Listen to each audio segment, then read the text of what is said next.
What if I told you that people are vanishing, right in front of our eyes, only to return with chilling stories of mysterious creatures, glowing eyes, and hidden caves? This isn't just a scary story, it's real.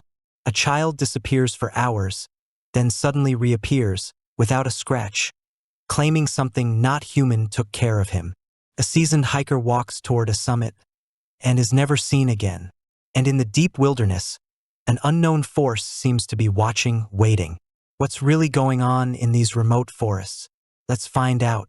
On October 1st, 2010, an anonymous family, whose case was later referenced in the Missing 411 phenomenon, went on a camping trip. The group consisted of a father, mother, their young daughter, and their 3.5-year-old son. They chose Mount Shasta in California, a well-known camping destination that they had always loved visiting. As dusk settled, around 5 or 6 in the evening, they gathered around the campfire, enjoying their time together. The sister later recalled that she had been watching her little brother when, for just a brief moment, she turned away. When she looked back, he was gone. The disappearance was so sudden that she instinctively started searching for him, but he was nowhere to be found. Panic set in, and she rushed to inform their parents. Immediately, they began calling his name and searching every inch of the campsite. But their son had vanished. Authorities were called, and a massive search operation was launched. Hundreds of volunteers combed through the campsite and surrounding areas, yet there was no sign of the boy. Hours passed with no clues. Then, after an exhaustive 5-hour search, something perplexing happened. The child was found lying in a thicket beside a well-traveled trail, an area that had already been searched multiple times.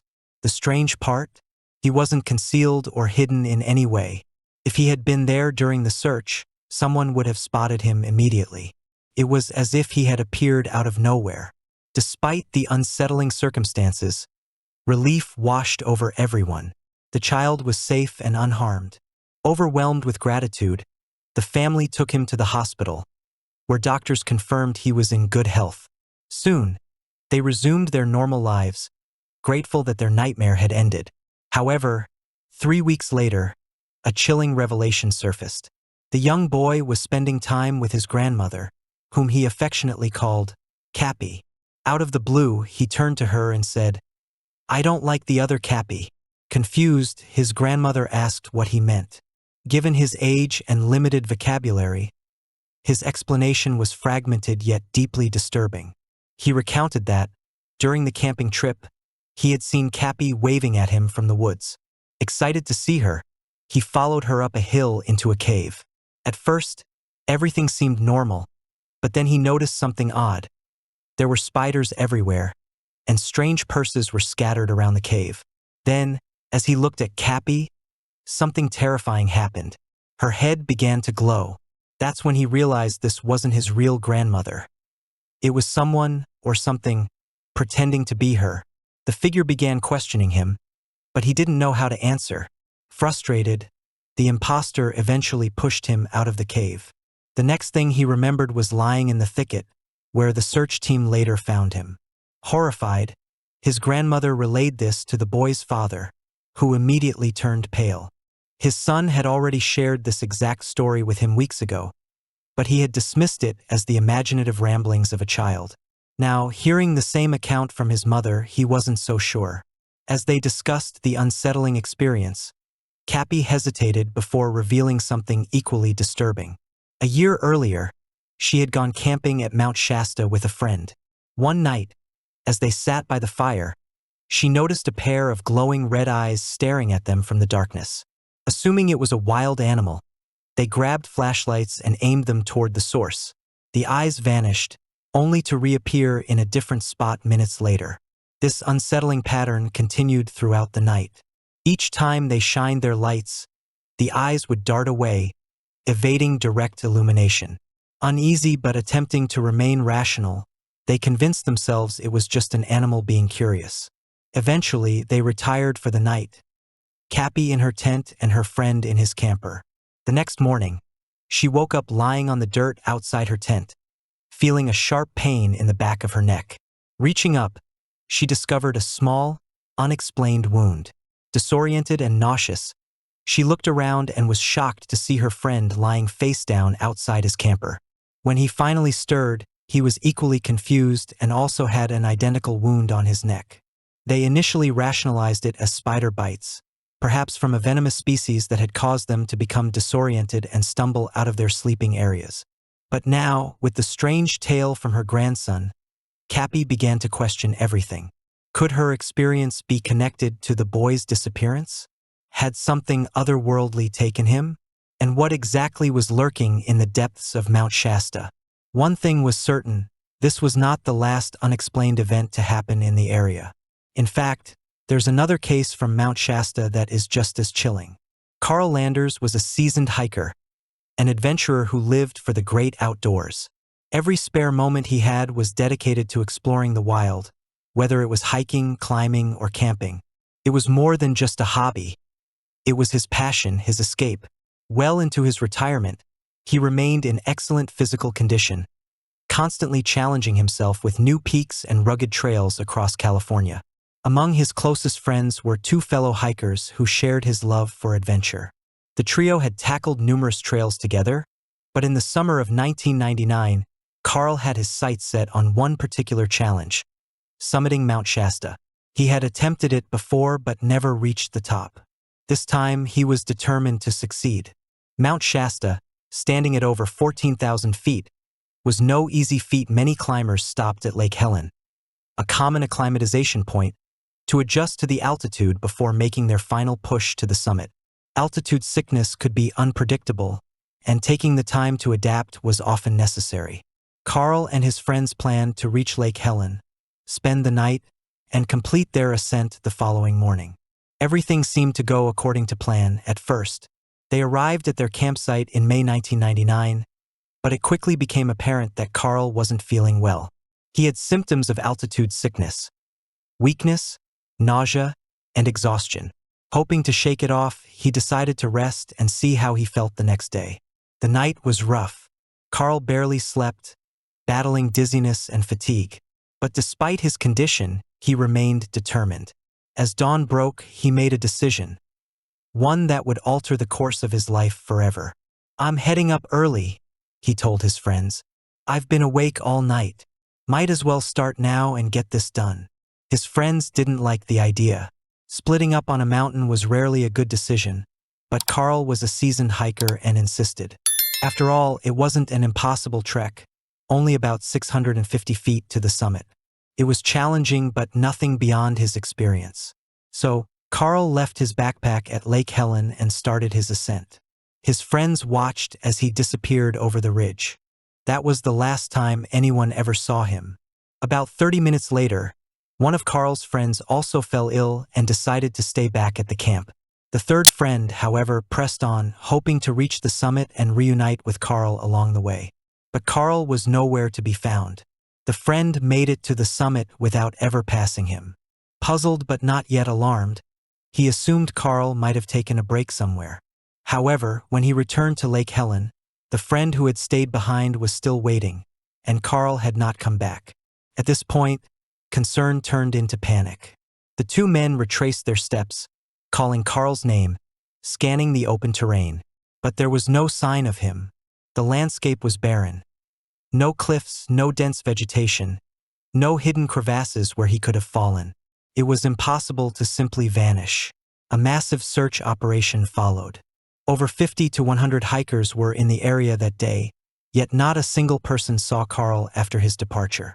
Search teams combed every possible path he could have taken, yet no clues emerged, except for the backpack he had left behind at Lake Helen. 20 years have passed, and Carl Landers remains missing. No remains, no evidence, no explanations. He walked toward the summit of Mount Shasta and then he was gone. Fast forward to 2010, and another experienced mountaineer would vanish under similarly perplexing circumstances. Eric Lewis, 57 years old, was no amateur climber. Alongside two trusted companions, both seasoned alpinists, he set out to tackle the formidable Mount Rainier in Washington. This wasn't just any climb. The route they chose was highly technical, requiring the three climbers to be roped together for safety. In the mountains, a rope is a lifeline. It ensures that if one person slips, the others can anchor them, preventing a fatal fall. The system was simple. The lead climber set the pace, pausing at intervals to allow the others to catch up and rest. The second climber would reach him first, followed shortly by the last climber, in this case, Eric. All day, they followed this rhythm. Nothing seemed unusual. Then, everything changed in an instant. At one of the routine stops, the first climber paused, allowing the second to join him. But when they looked back, Eric was gone. They tugged on the rope, expecting resistance. Instead, it felt weightless. Alarmed, they pulled the rope toward them. It had been cut. Panic set in. Cutting a rope in the middle of a climb was a desperate act, something only done in an emergency. Had Eric encountered trouble? Had he fallen? They needed to find him. With no time to waste, they began descending, expecting to see fresh footprints in the snow leading to wherever Eric had gone. But as they scanned the mountainside, they noticed something horrifying. There were no footprints. The only tracks in the snow were the ones leading up, the ones made by the group before Eric vanished. There were no trails leading downward, no disturbances in the pristine snow. It was as if Eric had been plucked from existence. Despite their frantic efforts, they found no sign of him. As conditions worsened, they had no choice but to abandon the climb and alert authorities. Search teams scoured the area. Days passed with no discoveries, until something truly eerie came to light. Roughly 200 feet below their climbing route, inside a remote ice cave, Eric's gear was discovered. But Eric wasn't there. The cave's location was baffling. It wasn't simply at the base of the mountain. It was tucked away in a spot that would have been extremely difficult to reach under normal circumstances. There were no footprints leading to or from the cave, and yet his gear had somehow made it inside. To this day, Eric Lewis's body has never been recovered. No one knows how he disappeared, how his gear ended up inside the cave, or what truly happened on Mount Rainier. While Carl Landers and Eric Lewis disappeared under different circumstances, their cases share eerie similarities with countless other missing 411 incidents. People vanish without a trace, often in areas with open terrain, where a disappearance should be impossible. Search teams fail to find bodies, and sometimes, belongings turn up in bizarre, inaccessible locations. And perhaps strangest of all, in some cases, children who vanish are later found, but they return with stories of being protected by mysterious beings. Could there be a force at work in these mountains? A phenomenon beyond human understanding? The more we examine these cases, the more questions emerge, and the answers remain just out of reach. In the year 1868, deep within the wilds of northern Michigan, a 3-year-old girl inexplicably vanished from her father's remote camp. One moment she was there, playing as usual, and the next, she was gone without a sound. Her father, gripped with panic, immediately enlisted the help of 2 seasoned hunters who happened to be at the campsite. Together, they set out into the dense forest, calling her name and searching for any sign of where she might have gone. For hours, they scoured the thick underbrush, growing more desperate with each passing moment. Then, just when hope seemed to be fading, they heard something. A child's voice. What struck them as strange was that the girl didn't sound frightened. Instead, her voice carried a calm, almost playful tone, as if she were engaged in some kind of game. Quickly, the men hacked through a dense thicket toward the sound, only to be met with a massive, dark-furred creature bolting away from them at incredible speed. The men froze. It looked like a bear, but there was something unnatural about the way it moved. Unlike a startled wild animal fleeing into the forest, this thing seemed almost calculated in its departure, as if it knew it had been seen and was making a deliberate escape. Pushing forward, the men reached the small clearing within the thicket, and there she was. The little girl stood unharmed, nestled in what appeared to be a makeshift shelter amid the tangled brush. There were clear signs that the creature had been there with her, but no evidence of struggle or distress. Her father, overcome with relief, scooped her up in his arms and asked, "Where have you been? What happened?" The child's response sent shivers through them all. "Oh, Mr. Wolf brought me here. He gave me berries and played with me." The men exchanged bewildered glances. Mr. Wolf? It made no sense. A wolf would never care for a child. A bear wouldn't either. And yet, the girl spoke with certainty, as though she had been under the watchful protection of some unknown entity. Whether it was an animal behaving in a way no one had ever seen before, or something else entirely, remained an unsettling mystery. Nearly a century later, in 1955, a similar event occurred, this time in the remote wilderness of Montana. A family, consisting of a mother, father, and their 8 children, was staying at a secluded campsite. The children had been set up in separate tents while their parents busied themselves nearby. The youngest among them, a 2-year-old girl named Idema, sat near the entrance of her tent while her older siblings lounged deeper inside. The tent flap was wide open, allowing a clear view of the surrounding camp. Then, in an instant, everything changed. The older children later described seeing a large, dark figure emerge from the forest and approach the tent. Before they could react, the thing reached in, wrapped its arm around Idema, and pulled her out. What disturbed them most wasn't just that she was taken, it was how she was taken.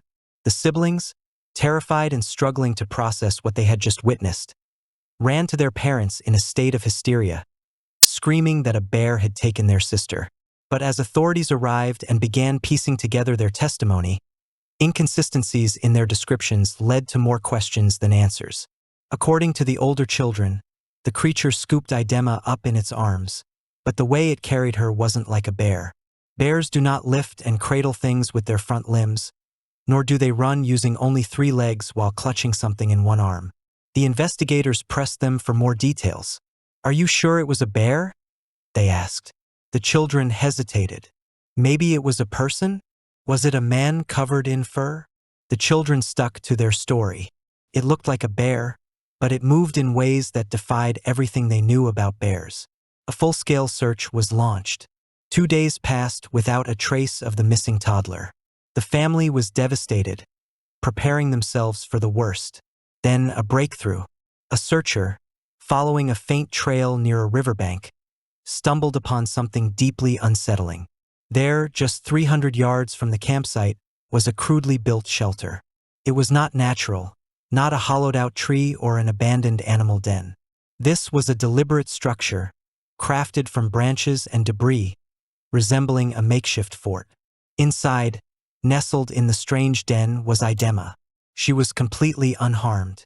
When they pulled her out, she seemed calm, as though she had never been in danger. Despite the fear that had gripped her family for 2 long days, the toddler had no sense of distress. When they asked what had happened, she answered in simple, innocent words. "Mr. Bear fed me berries. Mr. Bear kept me safe. Mr. Bear cuddled me." Authorities were baffled. What kind of bear builds a shelter? What kind of bear gently cradles a child instead of carrying it in its mouth? And more importantly, why did this supposed bear care for her instead of harming her? The mystery of what took Idema remains unanswered. These stories, separated by nearly a century, are only a fraction of the bizarre cases meticulously documented in the missing 411 phenomenon. In many instances, children vanish suddenly, only to reappear unharmed, claiming to have been cared for by an unknown entity. Some describe these beings as friendly animals, while others recall seeing humanoid figures covered in fur. These accounts challenge everything we know about wildlife behavior. Were these truly bears or wolves acting in an unprecedented way? Or did these children encounter something else? Something that watches, waits, and occasionally intervenes in ways we may never fully understand. One thing is certain. These forests hold secrets that continue to defy explanation. People disappear every day. But in places like Mount Shasta, some vanish without a trace. And some return with stories that defy logic. Are they encountering something ancient? Something unknown? Or is there an explanation we simply haven't uncovered yet? One thing's for sure, nature holds secrets that we may never fully understand. If the story sent chills down your spine, make sure to like, subscribe, and hit the bell icon. Because trust me, there's more where that came from. Stay safe out there.